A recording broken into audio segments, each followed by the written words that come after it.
Ajmer range IG ने press conference के द्वारा क्राइम के आंकड़ों को लेकर दी जानकारी।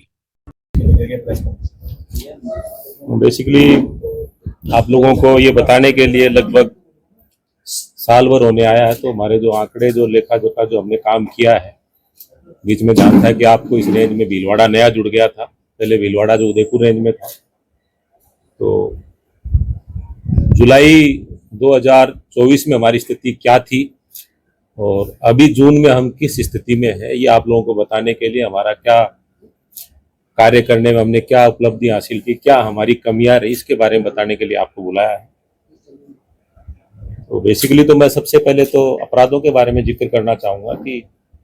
बीएनएस और जो पुरानी जो आईपीसी थी उसके हिसाब से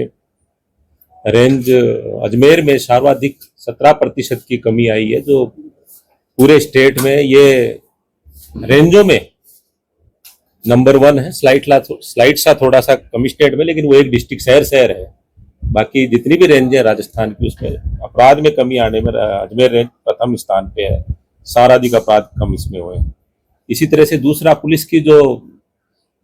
महत्वपूर्ण जो कार्य है वो एनडीपीएस, मादक पदार्थ, अफीम, आपका शराब माफिया, इन पे शिकंजा कसने का है। तो उसमें भी हमने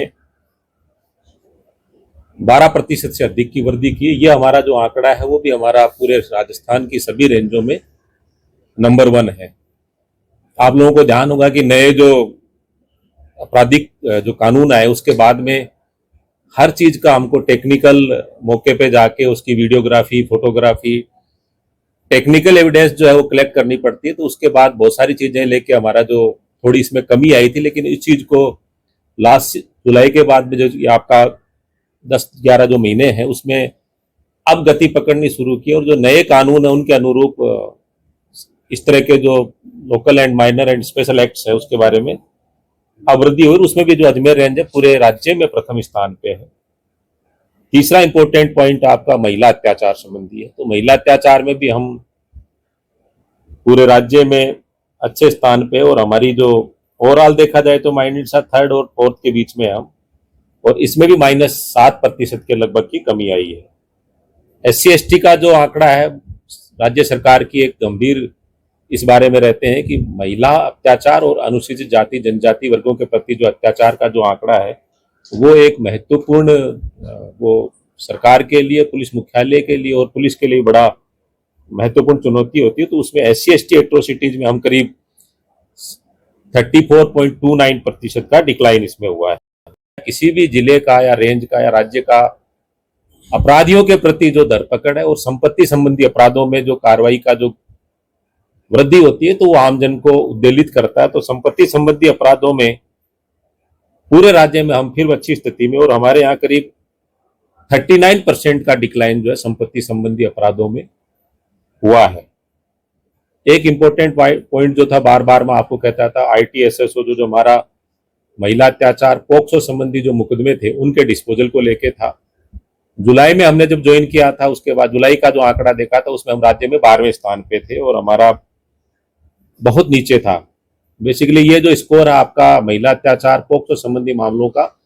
विद इन 2 मंथ अगर डिस्पोजल करते हैं तो आपका अच्छा होता है। अगर 2 महीने में डिस्पोजल नहीं करते तो आपका जो आंकड़ा खराब हो जाता है। तो स्टेट का जो एवरेज है वो अभी 65% है, और इसमें भी हम लगभग 70% के आसपास है। तो पूरे राज्य में पहले हम 12वें नंबर पे थे, आज हम 2nd स्थान पे हैं इसमें ITTSSO कंप्लायंस रेट में। एक इंपॉर्टेंट और जो है सबसे बड़ा है कि आपका मुकदमे हो गए, अनुसंधान हो गया और न्यायालय में चालान पेश हो गया, लेकिन सजाओं के मामले में इस चीज को मैं देखना चाहता हूं कि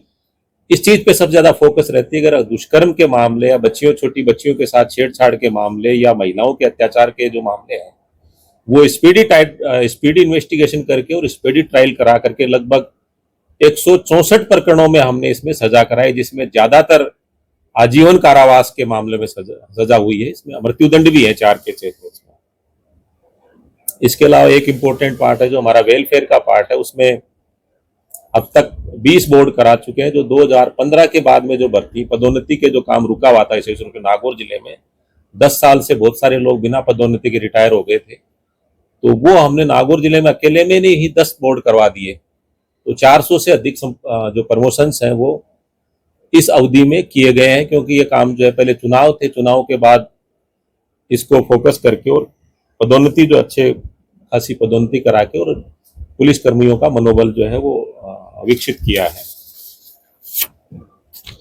हम बार बार आप लोगों से बात करते हैं कि हमारा जो ई जन सुनवाई वाला विषय था, उसमें बड़ी अच्छी बात बताना चाहता हूं कि जो हमारे यहाँ पे ई जन सुनवाई का रजिस्ट्रेशन हो जाता है, तो रजिस्ट्रेशन होने के बाद जब जिस डेट आती है, तो शुरू में इसका आंकड़ा था कि हमारे 50% काम हो जाते थे, 80 हो जाते थे, लेकिन अभी लास्ट की जो फ्राइडे की जो जन सुनवाई थी, जो ही रजिस्ट्रेशन होने के बाद में जो परिवादियों के थे वो 100% काम हो गए। तो यानी लोगों में एक ये कॉन्फिडेंस डेवलप हुआ है कि वो थाने पे जाकर के शुरू में कुछ साथियों ने इस बात की आलोचना भी की कि साहब इस तरह से थानाधिकारी के सामने जाके परिवादी अगर शिकायत करेगा तो वो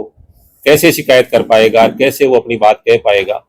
लेकिन मैं आपको बताना चाहता हूं कि वो शिकायतें जाके थानाधिकारी के समक्ष ही पेश करता है, लेकिन शिकायत करने के बाद में, रजिस्ट्रेशन होने के बाद में अब हमारा ये होगा कि हमारे 100% उनके काम जो हुए, तो आप चाहें तो हम आपको आंकड़ा देख करके और आप उनसे बात भी कर सकते हैं। मोस्टली जो उनमें जो शिकायतें होती है किसी मुकदमे के, बॉडी ऑफेंस के मुकदमे के मुलजिम को गिरफ्तार करने से संबंधित है, अनुसंधान के मामले में है, केस का डिस्पोजल करने के मामले में है, या संपत्ति संबंधी अपराधों के मामले में, या जो आपके साइबर फ्रॉड के जो मामले हैं, किसी का अकाउंट फ्रीज हो गया, उनसे संबंधित है, या कोई छोटा मोटा जमीनी विवाद है, कोई खेत का विवाद है, उन सभी प्रकरणों में ई जन सुनवाई के जो हमारे जो रजिस्ट्रेशन करने के बाद में लास्ट की जो हमारी फ्राइडे की जो वीसी थी, उसमें 100% कार्रवाई रजिस्ट्रेशन होने के बाद में हो चुकी थी। तो ये भी हमारा एक लोगों में कॉन्फिडेंस भी डेवलप हुआ, और आप लोगों में इसमें आप लोगों ने जितना इसको प्रचार प्रसार किया है उसका फायदा आम जन को मिला है, और आशा करता हूं कि आप लोगों का इसी तरह का सहयोग भविष्य में मिलता रहे।